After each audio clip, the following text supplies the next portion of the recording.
Thunder Road 3 now online.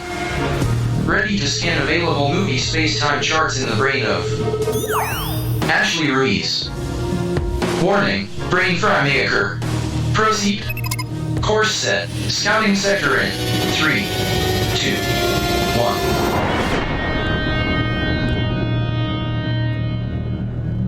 Welcome, everyone, to another Retro Rewind podcast, Crew Views, interviewing Ashley Ruiz. Hi, Ashley. How are you doing? Hi. Hello. Ashley, we're in the Thunder Road 3. It's kind of quiet out here in the movie Space-Time Continuum. I'm going to put some beats on. Is that okay with you? I guess. Cool. As long as you don't change the station.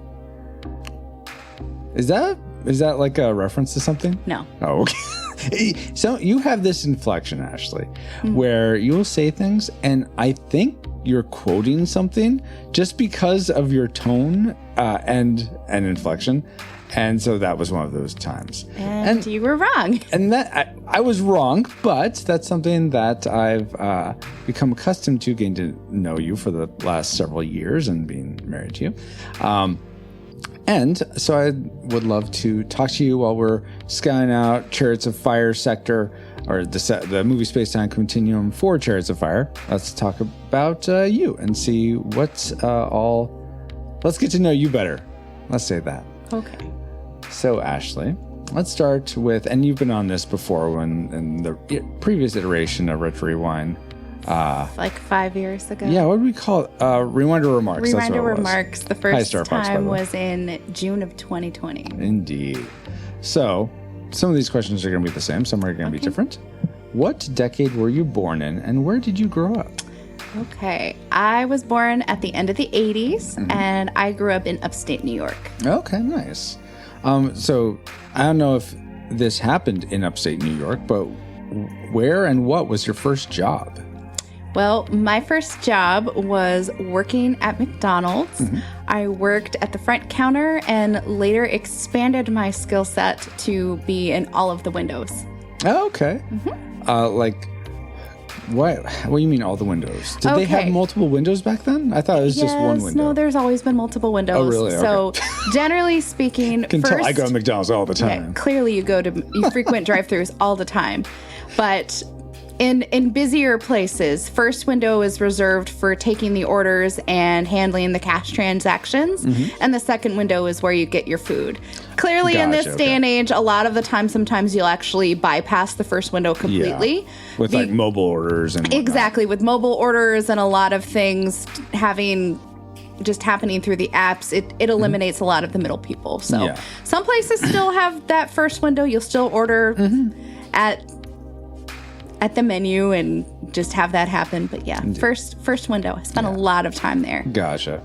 Well, they didn't have those newfangled mobile orderings and whatnots in the 80s and 90s. Yeah, they didn't have them in the early 2000s either when I had my first job. So that was back in like 2003. Yeah. Sure. But I was curious, as my still attempt at a transition, what was your favorite thing? I wasn't mobile ordering, obviously, about the 80s and or 90s. Gosh, there's too many things. Can we like narrow it down? Okay. Here, like, I will narrow it down. Favorite TV show? What was music? your favorite movie from the 80s and TV show from the 90s? Okay, favorite movie from the 80s. Man, that's hard. Because there's just so many good ones. I could tell you what my favorite movie from the 90s is. Sure, then we'll go with that. Well, my favorite movie from the 90s is 1995's Clueless. Oh, that is my absolute favorite. My favorite TV show from the 90s, I still have to give it to Boy Meets World. It's going to still stay up there, although it has unfortunately been dethroned as my favorite TV show of all time. Oh, yeah. But it is my favorite 90s TV show. And as far as the 80s go, if I had to pick a movie, I don't know that I could. I guess I'd probably go with When Harry Met Sally in 1989. Yeah. But it's like closely with The Princess Bride. Oh, Same director, you know. And you must love Misery also. I've never seen it, and I have no desire. But that's the same director. I have no desire to put myself through the misery of seeing that movie. Yeah, the idea of his legs being broke, I just can't. That's just too much for me. It's too much. I've seen lots of things in movies, but for whatever reason, that's just a bridge too far. Yeah. Let's see. So, I know music is a big part of your life also, Ashley. How about, do you have a favorite band from the 80s? I don't know that I have one from the 80s. I don't really listen to a lot of music from that time. Mm-hmm. Growing up then in the 90s, especially like in the last part of the 90s, with boy bands, oh my gosh. I listened to way too much Backstreet Boys. And I didn't see them in concert until the 2000s. Like 2005 was the first time I ever went to one of their concerts. I've seen them more than anybody. But I don't know that I could pick a band from the 80s. That's if I fair. had to pick like an individual artist, Sure. it would probably be someone like Billy Joel or Elton John or Whitney Houston. Just those solid solo artists who had explosive careers during that time. Absolutely. And so I think it's no shock to anyone who's been around the pod for a while that you have a beautiful voice, you sing really well. But I'm curious, what's maybe a secret talent that people don't know that you have? I don't know that I have any secret talents. Oh, unless you know me personally, you're not going to know that, like, I'm a spreadsheet wizard. Oh, yeah. Like, I spend way too much time in Microsoft Excel and Google Sheets, and I probably have a spreadsheet for something that you need. I mean, I track all of our family meal planning in spreadsheets. Do our budget. We do our budgets in Google Sheets. We also have like planning docs for the future. All of the chore sheets that I make for our family with scheduling, it's all in Excel. So yeah, I am a Microsoft Excel ninja. And I used to joke with my team at work years back that they would buy me a mug that says I have a spreadsheet for that. It never happened, but it was a good inside joke. Yes, absolutely. Well, very cool. That is, and that secret talent comes in handy quite a bit. I know we use it for things for Culture Box and Retro Rewind and just in general, it comes up a lot. And I'm asking Ashley a lot of questions. If you here in chat live have a question for Ashley, exclamation point Q, then a space, and then your question, and we'll get to those here toward the end of the show. Moving on, though, Ashley. What's a food that you've eaten that you'll never eat again? It's like, no, thank you. One and done. I feel this way about squash. Oh, yeah. And for me, it's more of a texture thing. Oh, okay. And I tell myself, because there's research that says like your taste buds change every couple of years. So I wonder if I'm ever going to tolerate the texture of squash. Like, it's just, it leaves a poor taste in my mouth, and I try it every couple of years just because it's loaded with nutrients and it can be a good replacement for things. But man, I don't like squash, and I put myself through trying it every couple of years, and I hate it. But I think more often than not, like, I probably would never eat guacamole again if I had it my way. I think you're due, by the way, for your squash test. No. The only squash I want in my life is the court game, and I don't even know that I'll do that. Now, is that the one where they hit it up against a wall and you're both on the same side? I or is have that no idea. Else? Everything kind of looks the same to me. Squash, racquetball, pickleball. It all looks the same, and I have no interest in any of those court games. So just from knowing you, I'm pretty sure that I would be accurate in saying that you're not super into sports. Is that correct? That is correct. The only sport that I regularly got into watching was hockey. Okay. And that was when I lived in Colorado. We don't actively have any TV here, so there's no easy way to watch any sports. Yeah. And quite frankly, I just don't care about that sports ball. So. And that's totally fine. But I am curious what you are geekiest about. So it wouldn't be sports, obviously, but what would you say you are geekiest about? What am I geekiest about? I used to say that I was super geeky about Marvel and Star Wars. Yeah. But I feel like, coming out of the end of Infinity War and Endgame, I'm very much burnt out on Marvel. I'm not all that geeky about that anymore. And as far as like Star Wars goes, once the sequel trilogy was done and everything that's come out of Disney Star Wars, I don't really hold a torch for it quite the way that I used to. I totally get that. But I would think out of anything, I've been really enjoying like Pusheen, which is adorable, and really just being able to connect with anime and and really kind of watch things that I used to watch and find a new love in sharing it with other people. And I've really been enjoying like Dragon Ball Daima coming out and really being able to go through that series with you over these last couple of years. I think Z though. Right? Yeah, going through Z, but being able to experience new life with Dragon Ball in Daima and really just being able to share so much anime with you. And that has been such a blessing. Yeah, absolutely. For me as well, Ashley.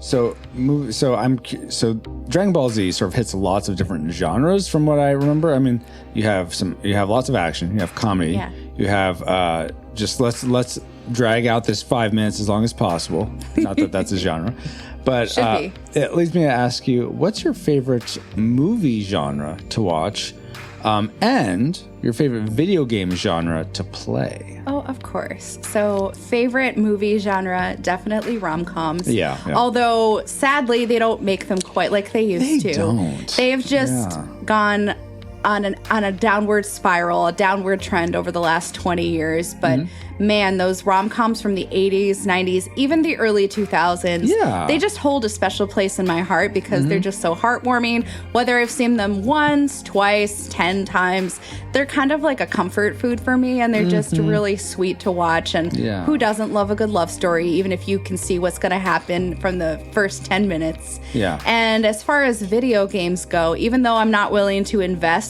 the amount of time into these games, I really love RPGs. I love the storytelling that happens in them. I'm just not willing to invest my time personally, so I will watch a lot of Let's Plays, seeing people play through the game to see the plot unfold and really get those story beats. If I had more time and dedication, I would play that. But if I really had to like nitpick and say like the ones that I'm willing to play are more like simulation style games, like we play a lot of open RCT2. Yeah, that's Roller Coaster Tycoon. Roller Coaster Tycoon 2, and just if I had more time and my PC didn't want the game to crash, I would play more Sims 3. Yeah.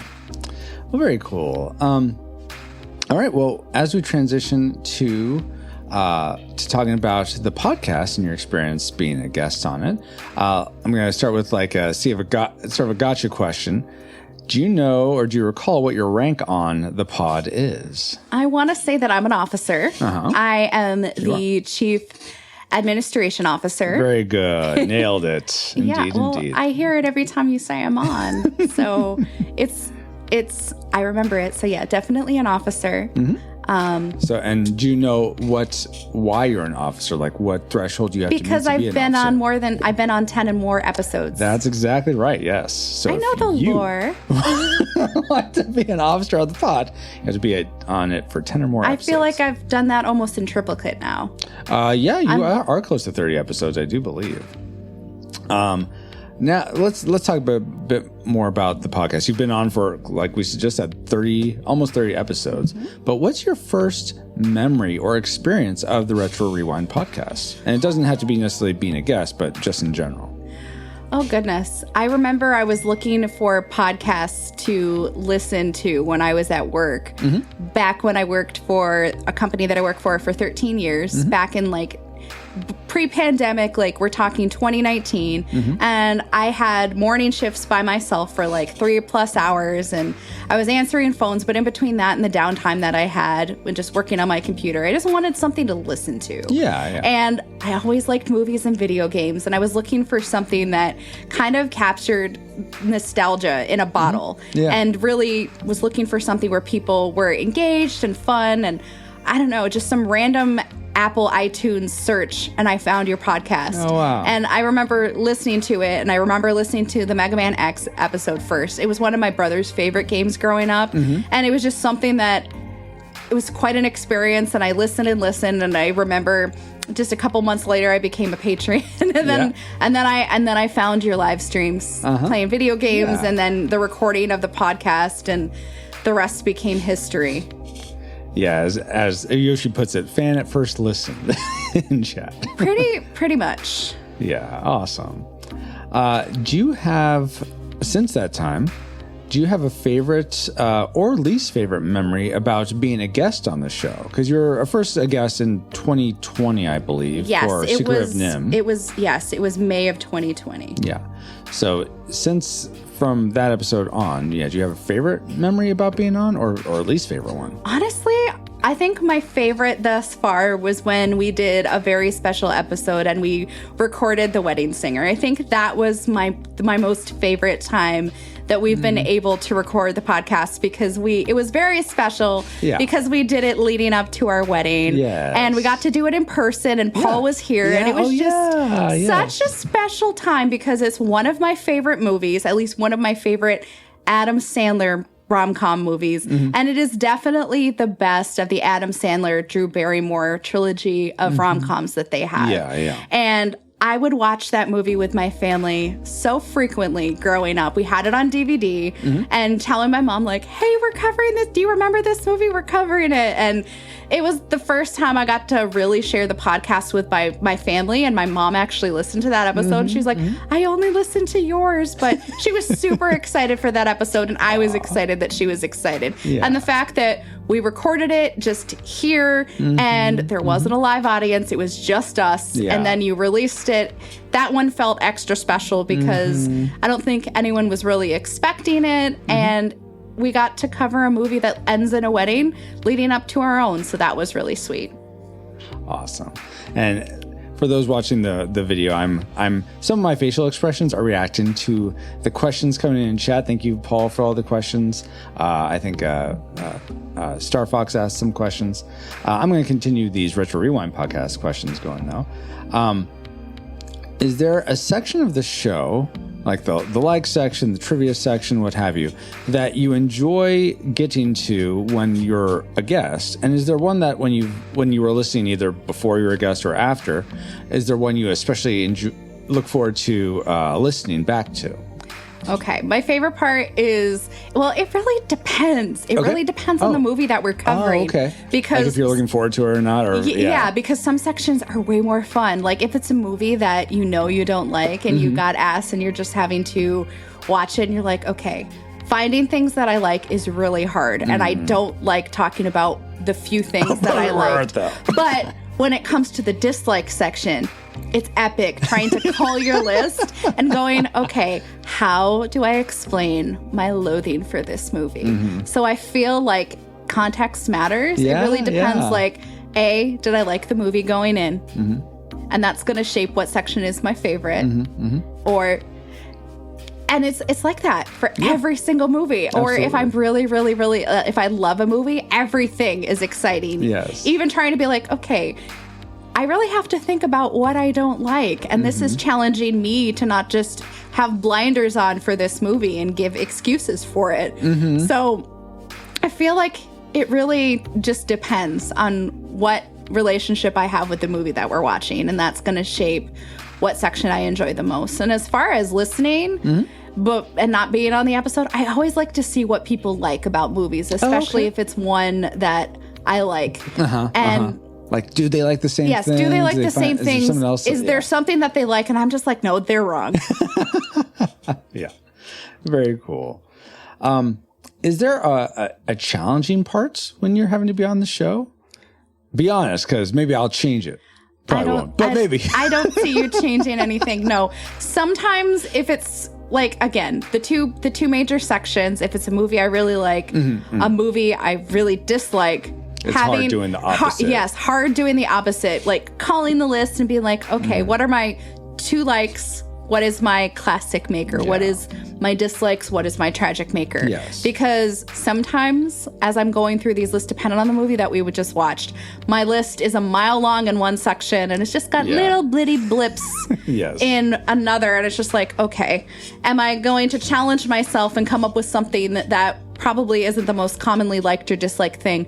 How can I set myself apart? And I always make sure I have extras just in case people say the same thing. I'm like, oh yeah, I felt that same way, but I'm not going to talk to that right now. Exactly. Because I always want to I always want to be like, add something fresh. yeah, to the have fresh conversation. perspective. I want to be prepared, and Yes, yeah. you are one of the most prepared guests we've ever had. I'll just I show say you it. my notes. Every I know, time. and I'm look I'm at always my so sheet, and let me flip impressed, it so over. thank you. And I have been doing that since The Secret of Nin. So it's almost 5 years in the making. Awesome.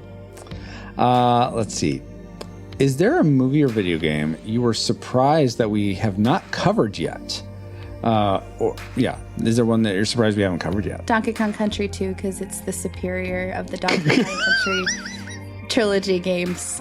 Okay, It knowing needs, how few games we cover, is it really surprised? Is it I'm really not- a surprise you we haven't but covered it's that yet? so good. It All is. right, It that's is the fair. superior.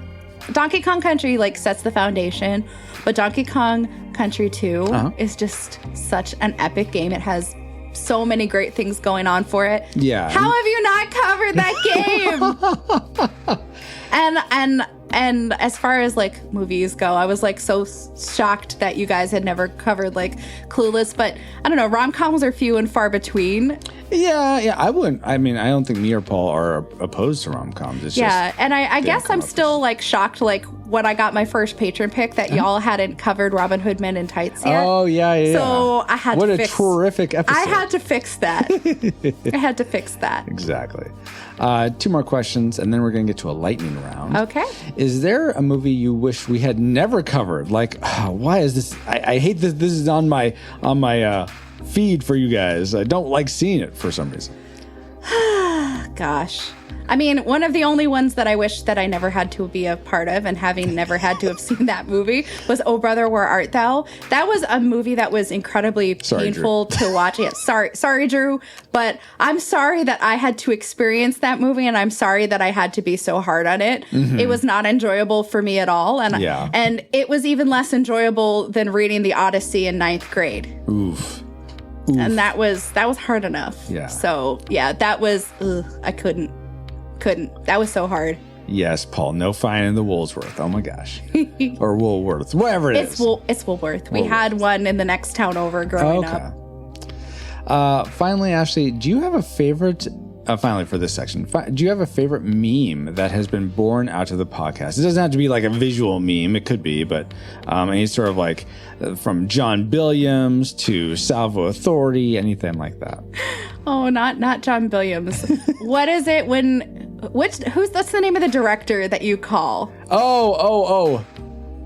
Brian Singer. Brian Singer. I think that either Brian Singer or Paul's little song, his little bird song. Those the two, Araquan bird, really? Yes, those two things are my absolute favorite. It is always ridiculously funny anytime you guys check in with Brian Singer. Oh my goodness. We haven't done that in a while. We're just commenting. You need to find a way to bring that back, because that is epic. I miss that. Mm-hmm. And I do like that song. It's always fun to see how Paul tries to work it in, because it's always delightful. So I really like that. Awesome. Okay, we'll get right on that, Dapperman. So now it's time for the lightning round. Ashley, I'm going to ask you a question, essentially give you 2 things. You're going to tell me which one is your preferred thing of the 2. All right, here we go. Pizza or burgers? Pizza. Books or movies? Movies. Video games or board games? Video games. Cats or dogs? Meow. Cats, okay. Seinfeld, Friends, or The Office? Friends. Okay. Dragons or unicorns? Dragons. Mega Man or Castlevania? Mega Man. John Williams or Hans Zimmer? John Williams. Pokemon the card game or Magic the Gathering? Pokemon the card game. I have no experience with Magic the Gathering. All right. Star Wars or Star Trek? Star Wars. Old school Star Wars, not Disney Star Wars. Yes, exactly. I'll preface that. Teenage Mutant Ninja Turtles or X-Men? Teenage Mutant Ninja Turtles. Okay. And finally, CRT televisions or 4K televisions? CRT. Oh, really? Okay. Just, I love the aesthetic of old TVs, and it just makes me feel close to home. And honestly, like, modern technology infuriates me most of the time. What? You love our TV. I loathe our TV, and I make that known pretty much every single day. I mean, if it's a modern 4K TV that's not smart, I'll take that. Okay. But if it's smart anything, no, set it on fire. Get out of here with that. Get out of here with that. All right. Well, thank you, Ashley, for you have completed the lightning round. Good job. Yay. And now we're going to get to listener questions. So, and if you guys have questions, again, exclamation point Q space and then your question, and we'll ask these to Ashley. All right. First up, first question is a bunch of spaces. All right, here we go. Cool. What's your favorite place to travel to? Asked by Star Fox. Okay. Well, having had lived in Colorado for over a decade, it's one of my favorite places to visit now that I live in Oregon. Yeah. It's always kind of like going home, even though I didn't live in Colorado nearly as long as I did upstate New York. But Colorado, just going into a different place, and the mountains are absolutely beautiful. The sunrise, the sunset, just it's like going home. Yeah, absolutely. Awesome. All right. So Colorado, you said, right? Yes. Okay. Yes. I was paying attention. Were you? And see, Paul, they aren't all in the trash. I got them right here. Do you? All right. Next question by PaulGPires.com.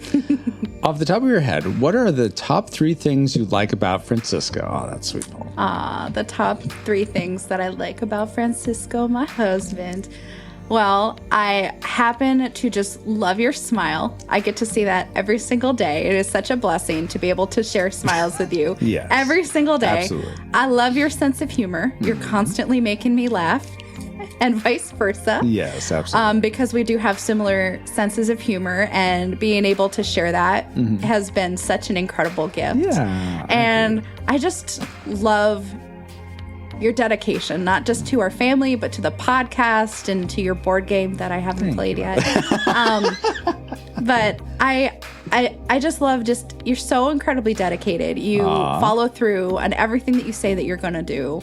And it's just wonderful to see someone who says that they're going to do something and you do, and you put all these things and you make them important and you prioritize them in your life. Really, with the Roys? Okay. Thank you so Francisco much. That's very sweet. Ruiz. Oh my gosh, is that that? That's not so sweet, huh? No. Thank you for that question, Paul. And I think Paul asked another one. What is your quest, Ashley? What is my... Oh... Well, my quest is not to get the Holy Grail, if that's what he was insinuating. Yes. I guess my quest is that when the world sees me, that there's less of me and more of Jesus, and that I can help point people back to Jesus, and that I can be just a sign of his kingdom here on earth. Yeah. Good answer. Good answer. Let's see. Paul asks also, what is your favorite word? Because he's James Lipton now, apparently. Do I have a favorite word? Yeah, I think I know your favorite word. What is my favorite word? Burbuja. Well, that's the Spanish word for bubble. Well, yeah, okay. It's a word. Yes, it is one of my favorite words. I do like the word burbuja because it's fun. Let's just go with that because I don't know that I have a favorite word in the English language. Okay. Yeah, that works. Next up from Paul again. What is your least favorite word?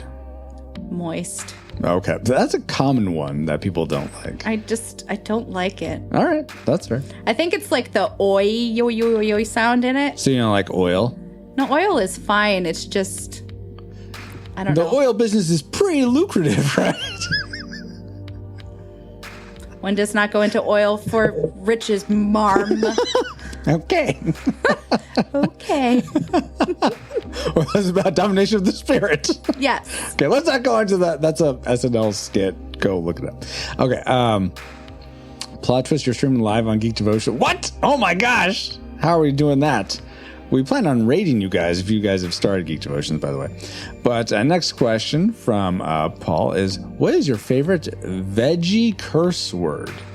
Veggie curse? I don't know what that means. What does that mean? Unpack that for me, Paul J. Powers. Yeah, favorite. Yeah, come back with put that as a question, Paul, or I'll watch for it. Yeah, because I'm not really sure what a veggie curse word is. Because I'm not sure what that is. I don't know, like carrots? Like if I shout carrots or something? I don't... Maybe a fill-in word for a curse word, but it's a veggie. Mean, I don't have any... Oh, broccoli! Yeah, I don't have any that are vegetables.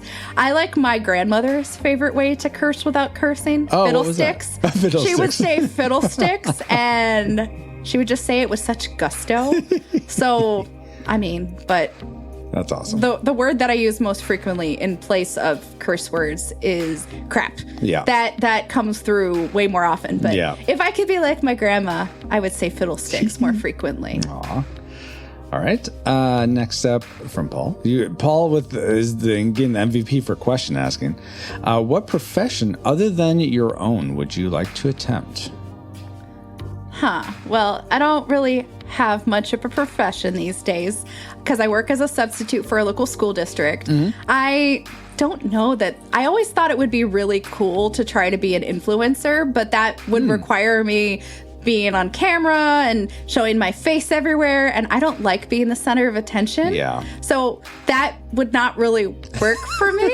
Sort of goes against the whole influencer thing. Yeah, so I don't know that I would be that successful. It's like, can I just unbox things but not have on camera? Maybe I can be like one of those people that only shows like their hands or something. Oh, yeah. Like, you know, what's the guy that fixes old... the Odd Tinkering channel on YouTube. Yeah, so that's it. it's just, you only ever see this YouTuber's hands as this person fixes all of these old gaming consoles. And I'm like, can I just unbox things and maybe do... I don't even... This person doesn't even talk. It's all text. And I'm like, can I just be like a semi-anonymous like YouTuber or something? I think that would be super cool because I like creating content, but I don't want to be the content itself. Nice. Also, I do want to point out, Soulcast says his favorite veggie curse word is Kakarot! That's pretty good. And Geek Devotions or anyone else, if you want to ask Ashley a question, is !Q, then a space, then your question. That way they'll come up on this system. I'll try to remember that if I can, though, if you aren't able to enter it, Geek Devotions. All right. So next up is from Paul. What profession would you not like to do? I wouldn't want to be a garbage collector. Sanitation engineer? Yeah, sanitation engineer, garbage person, whatever. Like, I don't know that I would ever want to do that because even though it is so valuable, I don't know that I have the stamina to do that and just smell rotting trash every single day. I totally get that. Ugh, no. Fair. All right, next from Paul. All right, so put on your theology hat, Ashley. Okay. Does time exist in heaven? Yes, but not as we can conceptualize it. Ooh, okay. Interesting. Like, what? How, if you had to give it an analogy, how would you say it exists differently than how it exists here? Okay, so I would probably defer back to the creation story, but it really depends on if you're an old earth Christian or a young earth Christian. Oh, sure. So I feel like in my mind, I've never believed that the creation story was a literal 7 days. And I don't think time to God is the same as it is to us. Yeah, absolutely. So it feels like there would be some level of time dilation going on, but I can't speak to what level of time dilation or even what that looks like. I don't want to speculate and say, oh, this is the amount of time approximately. Okay. Like one of our days equals blah, blah, blah, blah, blah, X amount of time for heaven and God existing outside of time and space. Yeah. But yeah. Okay. It's just hard for me to conceptualize like a literal day that God created the heavens and the earth and everything that exists. I feel like he's so patient. He's going to take his time, and time is so different for him. Even if it was a literal day, he can get so much more done than we ever could. That's for sure. And by the way, I think Paul has another question that is similar to this, but the whole time exists. And I don't know if you recall this from maybe some of the spiritual speculations you've listened to, but I used to be in the camp of there is no time in heaven. Okay. I think that's right. Is that what our argument was, Paul, that I thought there was no time and you thought there was time, or is it vice versa? But I think I've come around since to there is some type of time progression in heaven. It just goes on forever. Yeah, and it doesn't exist like how we can fathom time, because all we have is something that's finite. Okay, again with theology from Paul. Will we get resurrected into the millennium? Resurrected into the millennium? I'm not sure what. Okay, answer that how you will. Well, I feel like that's going to depend on when, like, Christ comes. If Christ comes before we depart from the earthly plane, I don't know that we're going to necessarily it's hard to speculate. My Absolutely. gosh, making me be all theological here. I feel like it really depends on the timing of when Christ comes again. Yeah, absolutely. Because that will shape how I answer. Because I think Christ comes again, and that starts the millennium. But I think he's wondering essentially... But that's like, isn't that after the tribulation and all those? It depends if you're post-trib, pre-trib, all that. So I think people of good faith can disagree on that. But yeah, so I feel like it really depends. Yeah. It depends on when Christ is coming. yeah. So If I'm alive, not sure, I think is the answer. I'll say it's up to debate because it really depends on context. Am I alive when Christ comes again?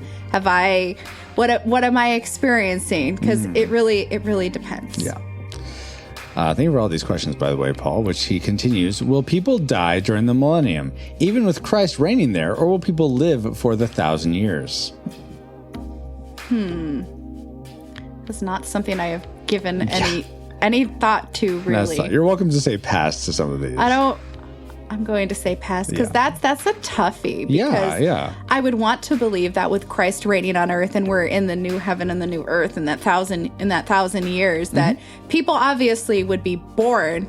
But it makes you wonder, like, if people chose not to accept Christ and be part of the kingdom of God, is that how they're going to die? Because, Well, and also, I wonder if it's something where, have you ever seen the movie Children of Men? yes, With Clive Owen? I have seen Children. I wonder of if it would get into sort of an element of that where, I guess people would have to live for 1,000 years because we would die out if there were no more babies being born. At first I was thinking, oh, well, maybe there's a period where no babies are being born ever. But then, you don't have people living 1,000 years. No, if people did live 1,000 years in their earthly bodies, like, we'd be way older than Methuselah. Like, our bodies, like, who even knows? Yeah. Indeed. So there will still be babies. I imagine that there would be some form of death, but I feel like death would come if you didn't ultimately accept Jesus and the gift that he brings us. Absolutely. I don't feel like death exists in quite the same way as it does because we live in an incredibly fallen world and death is a result of the fall. And I feel like it would be some sort of parallel. If there is death in the millennium, it's a parallel to the fall because you're choosing to walk away from the gift that Christ gives us. I don't know if Jesus is reigning on earth in the new millennium, that death just stops. I feel like there would need to be stop for believers. Yes, but if you don't believe, I feel like it would be a consequence of not accepting Christ. And just like death became a consequence of not following God and being exiled from the garden. Absolutely. I feel like it would be something like that. Yeah, agreed. All right. Next Making question. me think, Paul. Right. Okay, this question comes from Yoshi. What was the most improved? Oh, sorry. What was the most fastidious? What was the most improved part about the podcast, in your opinion? I think the level of preparation that you guys bring. I love the Edna Mode outtakes. I love you having all the sound bites ready to go and Edna Modes and even having the command at one point in time on the live stream in Twitch. Yeah. So that just made it so much more enjoyable to actually be an active viewer of the podcast. So that is great. And all the re-recorded little best bits and worst woes, and it feels more polished. Not that there is anything wrong with how you ran the podcast before. It just has more flourish to it. Yeah, absolutely. You can tell you've upscaled the production by your level of preparedness. Aw, thank you. You're welcome. Now Paul's doing Edna in the chat. I'm like, I thought Edna did work. She did at some point. Yeah, so now I'm going to, after I ask this next question, I'm going to go look into that. But thank you, Yoshi. Then from Paul, what other podcast would you like to hear the Retro Rewind podcast team up with? gosh, there's so many answers to that. And I've seen some crossovers. Like, I would really love for you guys to make more connections with the Nerd of Godcast. Yeah. Like, I absolutely adore that podcast. And I started listening to them around the time that I found Retro Rewind. And I always thought it would be so cool to have bigger crossovers. It's really cool that we've gotten Tony on a couple of times. And I was so pleased. And it was such a blessing to like make that introduction and be like, hey, my husband has this podcast and I know you like movies and you have this connection here. So I've always loved that, but I feel like it would be super cool to have like multiple members of that podcast because there's so many. It's not the Wizard of God. It's the Nerd of God. The Nerd of Godcast. And just because they have so many different... Tony Talavera, Paul. Yes, and they have so many different viewpoints because they've got Tony who runs it and leads it, and they've got people across generations. And it would just be really cool to have so many different viewpoints from people who have so many different experiences. Absolutely, yeah. I totally get that. All right. So, Nerve Godcast, fantastic. Next up from Yoshi. What's the cutest retro game that hasn't been featured that needs to be reviewed in 2025? That's very niche there, Yoshi. Can you repeat that question? Yeah. Retro what? What's the cutest retro game that hasn't been featured, I assume on Retro Rewind podcast, that needs to be reviewed in 2025? Kirby's Adventure, because it's just... Is that the Game Boy one? No, Kirby's Adventure was on the Nintendo Entertainment System. Yeah. It was one of the last games released in that life cycle. Okay. You played it as part of Nintendo Quest. Yeah, okay. And I was still living in Colorado at the time. And I remember as you were playing through that game, I challenged myself to beat it. Oh, wow. And I beat it in less than 4 hours, and I beat the final boss well before you were even there. Of course. That was and my brother did a challenge too as you were going through like the final stages. He was like, I'm gonna see if I can beat this game before he even makes it to the final boss, and he made it through that game in like 35 minutes, and he still beat the game before you even got to the end pass. But we need to cover that game because it's adorable. Yeah, so Kirby's Adventure. Yeah, I remember really liking that game too. It is just so cute, and there's all the little mini games, and it's just so fun. Yeah. Awesome. All right, next question. It comes from Cellcast. What is the airspeed velocity of an unladen swallow? And I have another question. Oh, yes. What's your question? I'm sure that's much better. African or European? Oh, dang it. Don't keep it going. No. And until I have that information, I can't answer your question, Drew. And even that, I don't know that I can. And then from Science is not my strong suit. Cellcast asks, do you miss the Womp train? Yes, very much so. So once you transition to my having son was even asking, can you do the Womp train? Yeah. Husband, ever since you made it into like a battle to beat Smotron and you made it more challenging than I wanted it to be, I just liked people coming together and summoning this Womp train, and it was so much fun. I miss it. Okay. I don't miss Smotron. And it would be easier to re-establish a way to get the Womp train going again than it would be to make Smotron. Yeah, Smotron was great, but I liked it, but it's the whole way duct to tape summon and baling wire of it. Well, no, just the mechanisms of it just have like the gears have ground to a halt and it doesn't work anymore. So I'd have to recode from scratch. Yeah, and at the same time, having Smotron not even relay until we guessed the word, it was just like, Fair. It was just it wasn't that fun for me because I didn't get my precious Womp train. Okay, that's fair. All right, next up is from Paul. What is something you currently like collecting? I collect pins and I collect Pushins. I was going to say, if my purse wasn't all the way over there, I would show you some of my pins that I have. If husband, do you want to grab it for me? So I collect pins. I collect enamel pins. And I have all sorts. I've got Pushin, I've got Disney, I've got Dragon Ball. So here's just a sampling of some of the pins that I have. I've got video game pins, I've got a Kirby pin, I've got all sorts of little stuff in here. But enamel pins is one thing that I collect. I also collect Pushins. So I've got a little dumpster fire. I've got a Pushinosaurus. It's a little dragon cat. It's a little dinosaur. And then I've also got a little Pusheen mermaid. So, and then I have an entire shelf that's in between Francisco and I that's just nothing but Pusheens. Yeah. So Pusheens and enamel pins. But my enamel pin collection is like probably 4 times the size of my Pusheen collection. Very cool. And Babo, welcome. If you have a question, it's exclamation point Q, and then space, and then your question, so we can get it in the system here. Let's see. Silcast says, got it memorized? I do. I do have it memorized. I do have some Kingdom Hearts pins, but I have them in a binder. I don't really have a ton of Kingdom Hearts pins on my purse.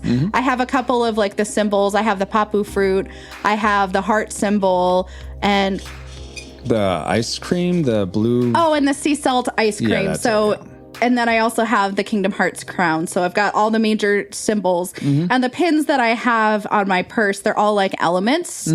So that's really cool. And I really like that all of my pins have significant ties to the different trios that exist within Kingdom Hearts. So they all have meaning behind them. That's cool. Very nice. Let's see. Paul asks, are you opposed to destroying a D-pad? I didn't bring it up. I would say yes, because I feel like you'd be breaking a part of a controller, and I still haven't done that. I know that for the longest time, Francisco affectionately referred to me as the D-pad destroyer, because I know in the first go around in this, I talked about there was a Kingdom Hearts game that I played, and I got so mad, I threw my 3DS against a wall. I still have the 3DS. It still works. We finally got that game out of the collection, and we're probably just going to take it and be like, if you even will give me $1 for this game, take it off my hands, because I have a remaster of it for the PS5, but no, PS4. We don't have a 5. I'm projecting myself into a reality we don't exist in. We're getting the Switch 2 first. We will see about that, but no, I've never broken a D-pad. Maybe someday if I ever get frustrated enough, but it hasn't happened yet. And I feel like I'd be really upset if I actually managed to break a D-pad. And I feel like the only way I would is if it's like a third-party like clone controller that's made out of cheap plastic. I'd be like, confound it, you stinking thing! I don't think I would. Fiddlesticks. Yeah, fiddlesticks. I don't think I would manage to actually break like a Nintendo controller or a PlayStation controller. It would have to be like a third-party like cheap thing that you buy off of like eBay or Amazon, where you're like, I need to replace my controller, but I don't want to spend a lot of money. You could break that. I wouldn't feel bad about that, but like first party stuff, oh man, I'd be beside myself. Awesome. Good question, Paul. Let's see. Then from Geek Devotions, what's your favorite part of being married to Francisco? There's too many things to say, I'm sure. Well, the fact that you are my best friend. I love being able to walk through life with you and just share with you, and we get to be really silly and goofy, and we have inside jokes, and we just laugh all the time. And I never imagined that marriage could just be such a gift, but definitely a privilege and a blessing to be your wife and to have you as my husband. The feeling is totally mutual. Let's see. Yoshi asks, if you clean your house, aren't you already a sanitation engineer? I guess in a manner of speaking, yes. And I do my best to keep our house clean. You do a fantastic job. I don't get paid for it, though. Good gotcha there, Yoshi. Jeez. Paul asks, how does it feel to be Mrs. Ruiz? That's the question. Oh, okay. I mean, I am proud to be Mrs. Ruiz, but I don't know who this Mrs. Ruiz is. Didn't you coin Ruiz? No. I mean, I played into it sometimes, but no, that wasn't me that did that. Okay. That was not my creation. No, I created Team Womp. That's all true. I can claim credit for. Yes. Let's see. Paul asks, do you have any tips on escalating the bite me meter? The captain seems to have calmed down a bit since getting married. You just gotta get under. You just gotta get under his skin. You gotta know how to push his buttons. You just need to find one thing and just not let it go. I will say Ashley got close, not on the podcast, but she got close to it, I don't know, in the last couple months. There's something she did that I was actually surprised I didn't say bite me, because it was like in that domain, but... Hey, I still consider it an honor that I got many before we were married. That was like such an honor because it doesn't happen all that much. Oh my gosh. Like, I'm one of the few rare examples you, Bobo, and Paul, I think. Yeah, and Paul was the original. He was the originator of Bite Me. Yeah. And then like Bobo and I have gotten it, and it's just like, I don't know that there's anybody else that can push your buttons quite like us. And I get to do it on a daily basis. See, that's the problem. I've been inoculated like iocane powder. That's the problem. That's why you can't get bite me. No, I'll get you. Because I'm just too desensitized. No, yes. I'll get you. No! Just give it time. Yes. Selka says he came up with Ruiz. That tracks. That does sound right. Let's see. Because wasn't he on the episode of Quigley Down Under with you? Yes. And that's where it all started? Oh my gosh, yes. Bobo, Sway Knight asks, what is an obscure movie you like? And I think we're close to the end of the questions. Obscure movie that I like. Can I call 2012's Vamps obscure? Yeah, I'd say that's fairly obscure. Okay, Yeah. I like that movie. I liked it so much I even did a review for Geek Devotions on it. I just enjoy that movie. Yeah. It was directed by the same person who directed Clueless and even Fast Times at Ridgemont High. Amy Heckerling. Like, it's just fun. Alicia Silverstone is in it. Sigourney Weaver. Jessica Ritter, who was Kristen Ritter, sorry. Okay. Kristen Ritter, who is Jessica Jones. She was also on an ABC series. She shows up every once in a while. You've got Dan Stevens. You've got Wallace Shawn in that movie. Yes, Sigourney Weaver. It's just fun and just random. Nice. And then I believe, unless something happens imminently, our last question is from Bobo as well. What movie do you most want to do on the show? I feel like we answered this one already.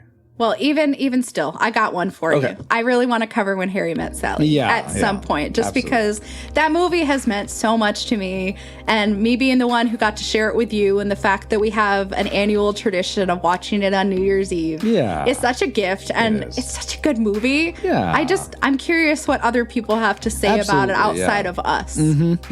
And what it would actually be rated as. Yeah. Because it's a classic in my book. Oh, no, it's tragic. What are you talking about? You're a tragic. Your face is tragic. Your face is tragic. Oh, goodness. Yes, you're raising the chaos, Bobo. Chaos meter. It just went to a new level. All right. And I think, is that it? No more questions. Questions are done. Be careful what you wish for. Exactly, Paul. All right. Well, thank you so much, Ashley, for coming on for Retro Rewind Pod's crew views. Sway Night. No more questions. You didn't stop it, though. No, I mean, yeah, I guess I don't know how to stop. Okay, fine. If you were a utensil, what would you be? I'd be a fork. Oh my gosh. So I can stab my way through things. I think we will just hang out for a little bit here. Geek Devotions, I believe, will be starting soon. So we'll hang out here until we can go raid them. I'm going to think if there's any question I have that I'd like to ask you, Ashley. Well, I do that. Or do you have any questions about the podcast that you think other people would like to know that maybe have never been asked or whatnot? I don't know. You know everything about the podcast. I know. There's no mysteries left. There really aren't that many mysteries being married to the main man. Like, it's just, nothing's really... Go ahead. That was just an ad. Sorry. Okay. Yeah, I don't know that there's anything I don't know about it anymore. The creative process. That's totally fair. All right. Well, I mean, Paul just asked a random question. Yeah. Why did Taco Bell get rid of the spork? And why haven't more people caught on to this amazing utensil? Probably because sporks still exist. Sporks still exist, but very few restaurants actually utilize it. It's probably less cost effective, and they probably had to pay a premium for that spork. Maybe. And that's probably why they did it. It was a bad decision because sporks are awesome. And I feel like the reason why a lot of people don't know what it is because it's not like you go and buy sporks at the store. It's not a common utensil that people have in their house. Yeah, so until you experience its majesty, you're not going to know. Indeed. I really appreciate the spork ives, which it has like a serrated edge on one of the tines of the spork part or something. Or Why I don't know. we have sporks? The kids would love that. Okay, maybe we should invest in sporks. Buy some spork stock. Yeah, get some spork stock. Yeah, It's wait. the utensil of the future. You're in the pocket of Big Spork, aren't you? Yes. Yes. And Ashley Ruiz says no. Who's Ashley Ruiz? Me! We really need to stop that quote. I swear it's been like No, it's too good. It's been like Too good. at least once a day since we recorded Right. Father of the Bride. Right. Who's George Briggs? Me! Which, if you're here live and you are a supporter of the podcast, you can listen to our Father of the Bride episode right now. Otherwise, it will be released to everyone on Wednesday. But thank you so much, Ashley, for not only being on this episode of Crew Views, but being a part of the show, being my beautiful bride. Really appreciate you and the blessing God has given me in you. So thank you so much. Yeah, thank you for having me, Of husband. course. And until next time. Oh, I think Travis has scanned the sector. I think we know where Chariots of Fire is, so we'll be able to handle that next week. So I think we can get back to the pod. Let's go. Brain scan complete and next sector scouted for review. Pod preparing for next mission.